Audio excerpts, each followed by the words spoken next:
నమస్కారం విజయభద్రన్ గారు. నమస్తే నాగరాజ్ గారు.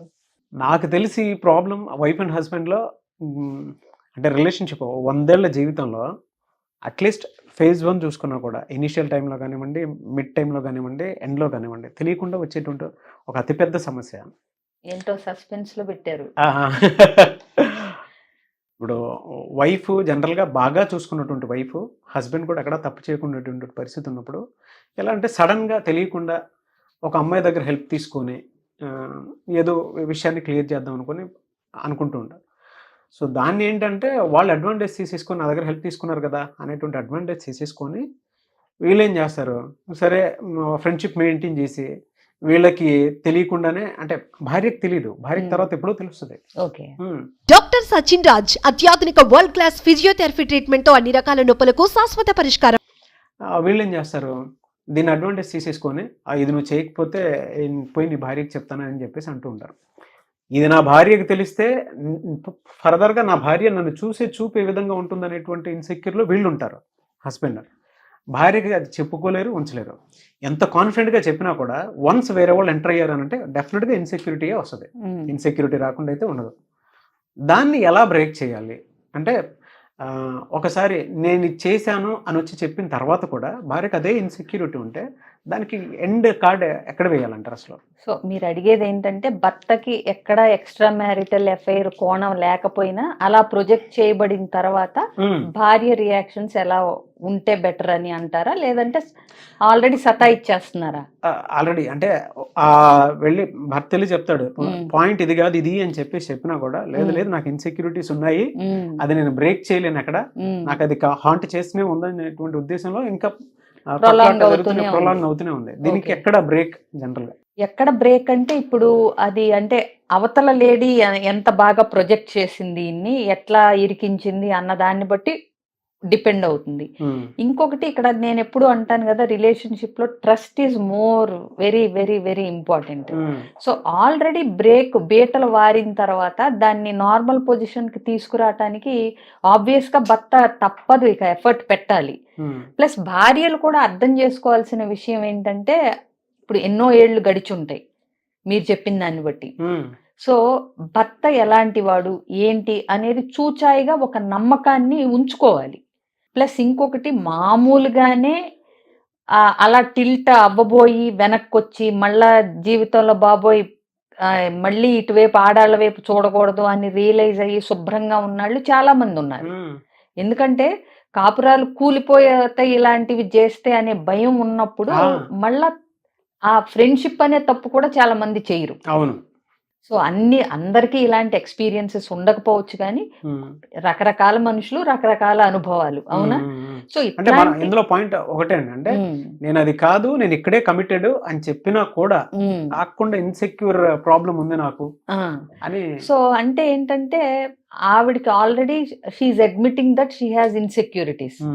సో ఇది ఈ భర్త వల్లే ఇప్పుడే వచ్చినవి అయ్యి ఉండొచ్చు, లేదా ఆవిడ చిన్నప్పటి నుంచి చూస్తూ పెరిగిన వాతావరణం. ఇప్పుడు ఎన్ని కథలు ఎంటలేదండి ఎక్స్ట్రా మ్యారిటల్, అవునా?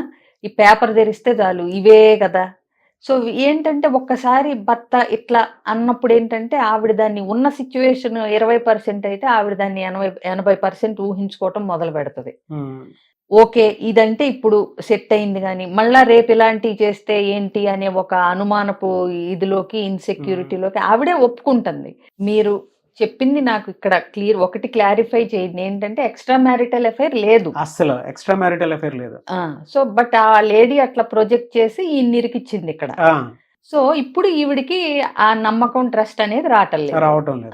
సో ఇది ఆవిడ మీద డిపెండ్ అయ్యి ఉంది. ఇప్పుడు ఏంటంటే భర్తని ఒక విషయాన్ని పట్టుకుని పదే పదే భర్తని హింసించి ఆయన బాధపడి ఈవిడ బాధపడాలా, లేదంటే భర్తని నమ్మినప్పుడు ఇలాంటివి కొంతమంది చాలా తేలిగ్గా అంటే ఆయన్ని ఇబ్బంది పెట్టకుండా భర్త ఏంటి అనేది కంప్లీట్ గా తెలిసినప్పుడు ఆ ఇన్సెక్యూరిటీస్ ఉండవు భార్యకి. ఇంకొకటి ఈ అతి ప్రేమతో పొసెసివ్నెస్ తో కూడా ఇట్లాంటి ప్రాబ్లమ్స్ వస్తాయండి. ప్లస్ ఇంకోటి సెల్ఫ్ కాన్ఫిడెన్స్ లేకపోవటం వల్ల. సో భర్త ప్రేమ కొంతమంది ఎంత ఇచ్చినా వాళ్ళకి సరిపోదు.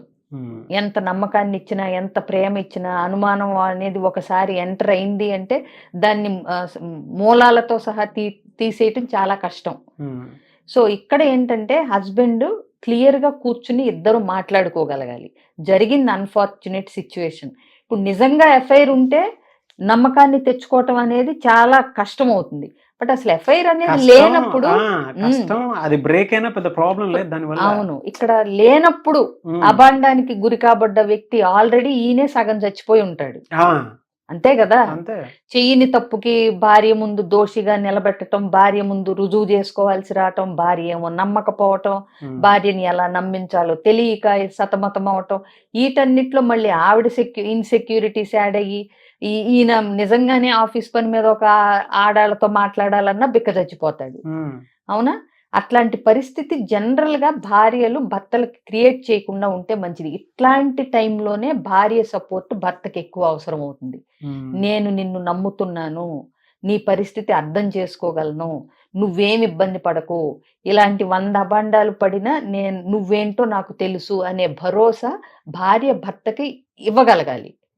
ఇచ్చినప్పుడు ఆ కాపురం ఇంకా అంటే ఇంతకు ముందున్న అపార్థాలు తొలగిపోయి ఇంకా అద్భుతంగా ఉంటుంది. అంతే తప్పితే నాకు ఇన్సెక్యూరిటీస్ ఉన్నాయి అని అదొకటి ఆ పదం పట్టుకుని అతన్ని రాచి రంపాను పెట్టి అనుమానంతో అతన్ని విసిగించి ఈవిడ ఇబ్బంది పడి ఆయన ఇబ్బంది పడి ఇద్దరికి నిద్రలేని రాత్రులు తెచ్చుకునే బదులు అట్లాంటి ఇన్సెక్యూరిటీస్ ఏమన్నా ఉంటే నన్ను కలవమని చెప్పండి. ఎందుకంటే అండి నమ్మకం చెప్తున్నాను కదా, ట్రస్ట్ అనేది very very very important. So పెళ్ళై ఎన్నేళ్ళైందో మీరు చెప్పలేదు.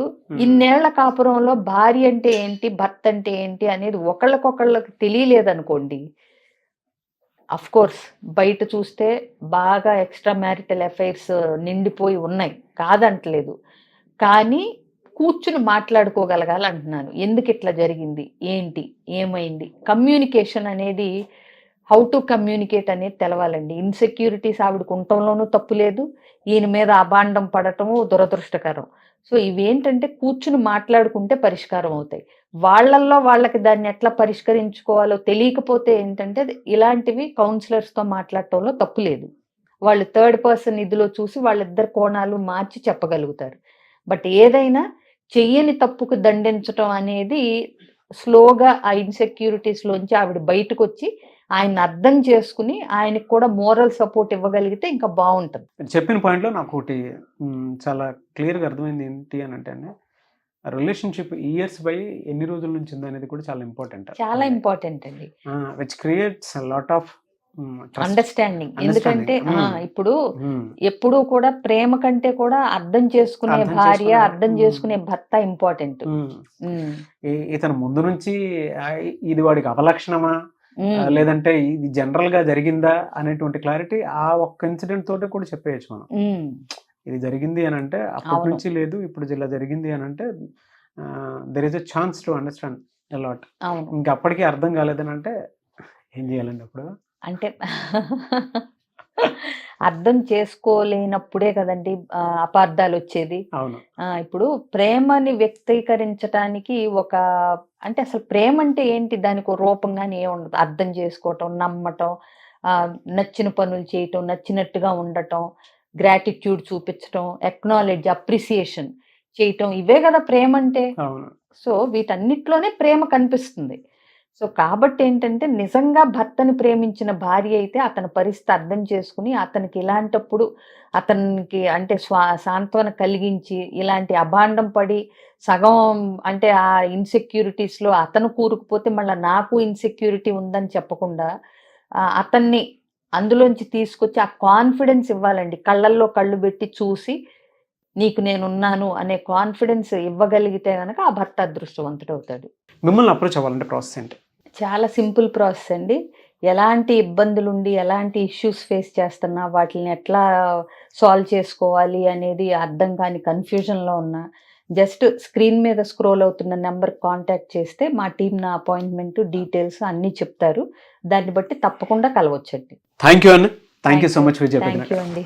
చూసారు కదా వీడియో. ఈ వీడియోపై మీ అభిప్రాయం కమెంట్ బాక్స్లో పోస్ట్ చేయండి. అండ్ మీకు కనుక ఏదైనా డౌట్స్ ఉంటే, మానసిక పరమైనటువంటి డౌట్స్ ఉన్న, రిలేషన్షిప్ వైజ్ ఏదైనా మీరు పొరపాట్లు జరిగి ఇబ్బంది పడిపోయి దాన్ని ఒక రైట్ వేలో తీసుకువెళ్ళాలి అనుకునేటువంటి వాళ్ళు, ఎలా వెళ్తే బాగుంటుంది, సొల్యూషన్ ఏ విధంగా తీసుకుంటే బాగుంటుంది అనుకున్నటువంటి వాళ్ళు, విజయ పెద్మ గారిని కనుక మీరు మీట్ అవ్వాలి అనుకుంటే, అపాయింట్మెంట్ తీసుకోవాలనుకుంటే, స్క్రీన్ మీద మీకు కాంటాక్ట్ నెంబర్ కనిపిస్తుంది, దానికి మీరు కాల్ ఆర్ మెసేజ్ వాట్సాప్ చేసి వెంటనే అపాయింట్మెంట్ తీసుకోండి. ఒకవేళ మీకు కాంటాక్ట్ నెంబర్ కనెక్ట్ అవ్వట్లేదు అంటే మిస్టర్ నాగ్ అఫీషియల్ 1 అని నా ఇన్స్టాగ్రామ్ ఐడి ఉంది, దానికి మీరు పర్సనల్ మెసేజ్ పెట్టినా కూడా నేను డెఫినెట్గా విజయ పెద్మ గారి టీమ్కి ఫార్వర్డ్ చేస్తాను.